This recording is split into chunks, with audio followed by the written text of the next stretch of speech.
Magandang araw mga kapolitika at welcome back dito sa ating YouTube channel.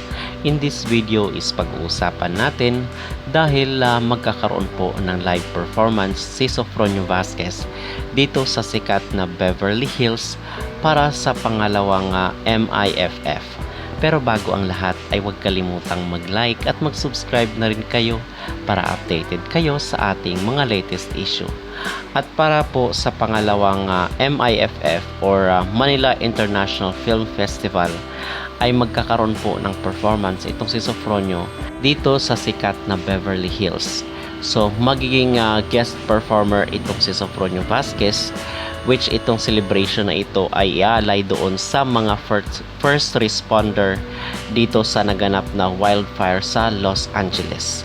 So according dito, ang nag-report po nito is itong Philippine Inquirer.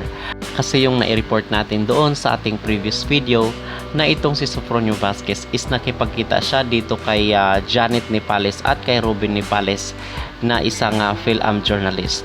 So in-interview siya doon mga kapolitika kung ano yung mga susunod na gaganapin or gagawin ni Sofronio Vasquez. At sabi niya rito sa March 7 is magkakaroon po siya ng performance dito sa Beverly Hills. So ito yung sinabi niya base sa kanyang interview dito sa isang film journalist. So ang sabi dito ay Los Angeles, Sofronio Vasquez, who made history as the first Filipino and Asian winner of The Voice, will be the special guest performer in a tribute to our first responders.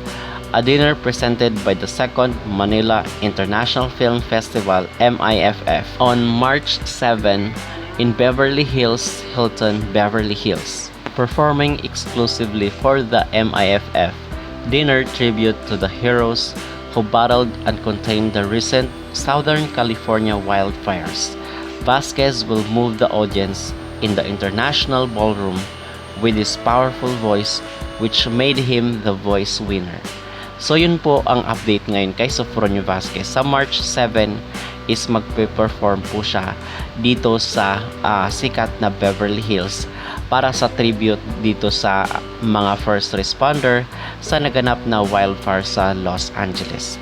At doon po pala sa ating previous video is meron pong nagtanong na kung saan ay kumusta na po ba yung magiging or kung magkakaroon ba ng recording label itong si Sofronio Vasquez, magre-record ba siya ng kanta? Well, wala pa po tayong mga nasasagap na impormasyon kung magkakaroon ng isang recording album itong si Sofronio Vasquez. Well, abangan na lang po natin sa mga susunod na araw. Okay? So mga kapolitika, ano ang inyong maging reaction dito na magtatanghal itong si Sofronio Vasquez dito sa Beverly Hills? Mag-comment down below at huwag kalimutang mag-like at mag-subscribe na rin kayo para updated kayo sa ating mga latest issue.